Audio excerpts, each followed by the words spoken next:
कमळी मालिकेच्या येणाऱ्या भागामध्ये जबरदस्त असा ट्विस्ट येणार आहे। तर प्रेक्षकांनो, अन्नपूर्णा आणि राजन कमळीच्या गावी आलेले असतात।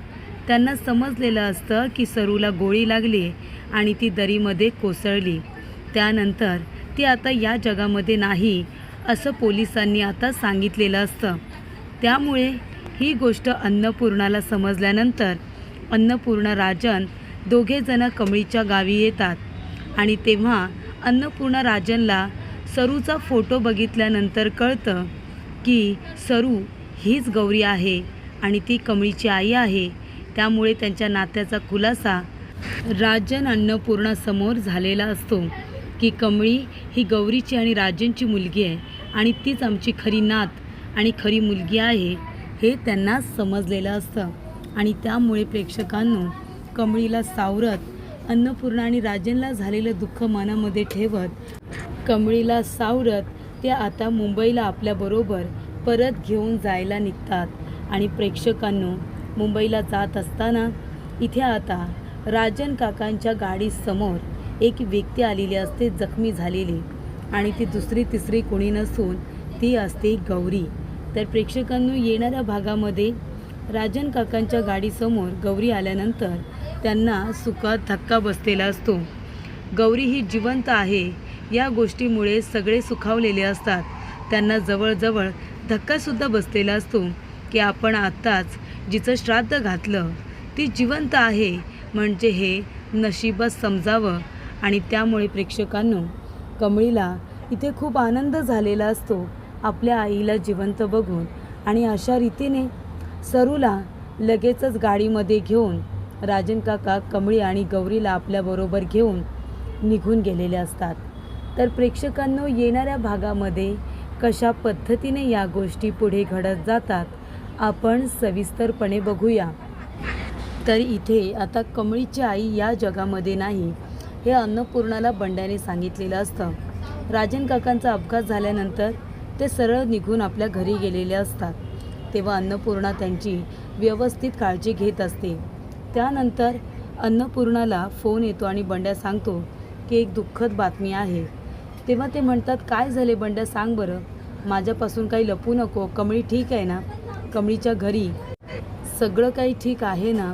तेव्हा बंड्या म्हणतो की सगळं काही ठीक नाही आहे, सरू मावशींना गोळी लागली, त्या दरीमध्ये कोसळल्या आणि नंतर जे काही झालेलं असतं ते सगळं सांगितलेलं असतं। अन्नपूर्णा म्हणते, बंड्या खूप वाईट घडलं रे, मी येते हां, मी लगेच तिथे येते।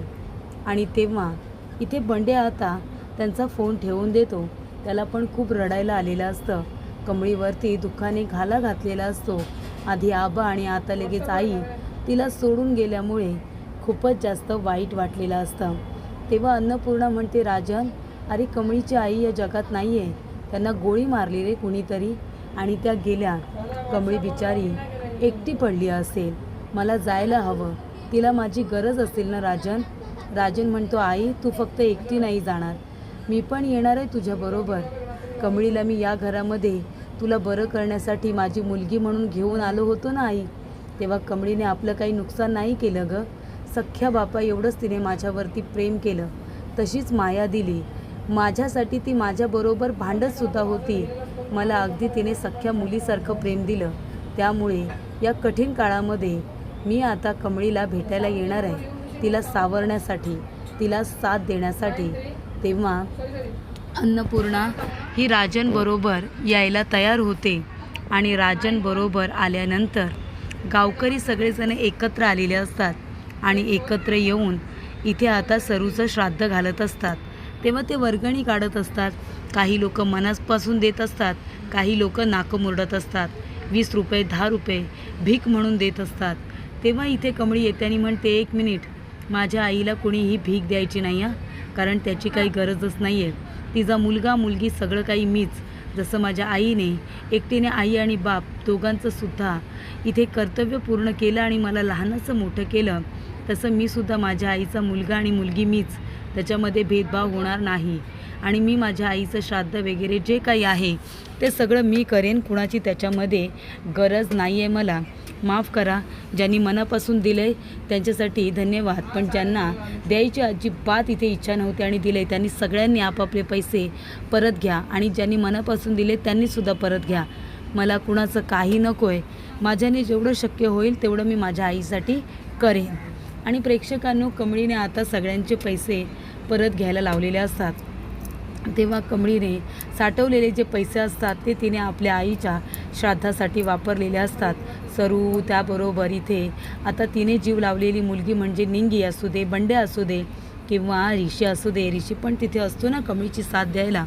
आणि तेव्हाच प्रेक्षकांनो, काही लोक असतात जे मेल्यावरती सुद्धा सरूला त्रास द्यायचं काही सोडत नाही. त्या गुंड लोकांना कामिनीने पाठवलेलं असतं. लोकांमध्ये द्वेष निर्माण करा आणि तिचं जे श्राद्ध आहे ना ते सुद्धा नीट पार नाही पडलं पाहिजे. तेव्हा ते गुंड लोक कामिनीच्या सांगण्यावरून इथे आता लोकांना भडकवत असतात. आणि तेव्हाच भडकवत असताना ऋषी त्यांना पकडतो आणि मग इथे त्याला मारतो आणि म्हणतो, काय रे, तू इथे मुद्दामून आलायस ना, त्यांना भडकवण्यासाठी आलायस ना लोकांना. काय मिळतं का असं वागून रे तुम्हाला? सांगा ना, काय मिळतं? तू तोच तर माणूस नाही आहेस ना ज्यांनी सरू मावशीला गोळी मारली? सांग ना, तू तोच माणूस आहे ना ज्याने सरू मावशींना गोळी मारली? तेव्हा इथे तो आता ऋषीला धक्का देऊन पळून जातो. व ऋषीने त्याला खूप मारलेला असतो, त्याला चांगला धडा शिकवलेला असतो. आणि मग इथे आता ऋषीने चांगलं मारल्यानंतर मग काय तर इथे तो पळून जातो आणि मग श्राद्ध व्यवस्थितरित्या पार पडतं, अगदी व्यवस्थितरित्या पार पडतं. आणि मग तिथून आलेली असते ती अन्नपूर्णा आणि राजन. दोघेजण आपली गाडी घेऊन लगेचच तिथून यायला निघालेले असतात. आणि तिथून आल्यानंतर ते कमळीला भेटतात. कमळी जाते, खच्ची झालेली असते, हरलेली असते, जाऊन आपल्या आजीला मिठी मारते, रडायला लागते. एकाएकी इथे आता तिचे आजोबा आणि आई तिला सोडून गेल्यामुळे ती खूपच जास्त खचून गेलेली असते. त्यामुळे धावत पळत जाऊन तिने आपल्या आजीला मिठी मारलेली असते. अन्नपूर्णासुद्धा तिला आपल्याजवळ कवटाळते आणि तिला शांत करत असते. अन्नपूर्णा म्हणते, कमळी बाळा, शांत हो, नको रडूस तू, तुझी आजी आली आहे ना, शांत हो. आणि त्यानंतर राजन काका आणि इथे आता अन्नपूर्णा जाऊन बघतात तर काय, कमळीची आई दुसरी तिसरी कुणी नसून गौरी असते. गौरीला बघितल्यानंतर त्यांच्या पायाखालची जमीनच सरकते. आत्तापर्यंत जिला आम्ही इथे फक्त सरू म्हणजे कमळीची आई समजत होतो, ती तर आमची गौरी निघाली, माझ्या राजनची पहिली बायको, माझ्या घरची मोठी सून, जिची तब्बल 18 वर्ष मी वाट बघत होते. आणि ती माझी सून इथे आता जिवंत नाही आहे, या जगामध्ये नाही आहे. ही कल्पनासुद्धा तिला सहन होत नाही, ही कल्पनासुद्धा तिला जीव घेणी वाटते. आणि मग प्रेक्षकांनो, इथे आता ज्या पद्धतीने कमळी जाऊन रडत असते तेव्हा अन्नपूर्णा स्वतःला झालेलं दुःख बाजूला ठेवते. कमळीला म्हणते, ही तुझी आई आहे? कमळी, अगं हीच तर माझी गौरी आहे, माझी सून आहे. ती म्हणते, काय, माझी आई तुमची सून? ती म्हणते, हो कमळी, राजनची पहिली बायको. तेव्हा कमळीलासुद्धा समजलेलं असतं की आई ज्यांच्याबद्दल सांगत होती ते दुसरे तिसरे कुणी नसून राजन काका होते, हे सुद्धा तिला समजलेलं असतं. आणि त्यानंतर इथे कमळी खूप रडते. श्राद्धसुद्धा व्यवस्थित पार पडतं.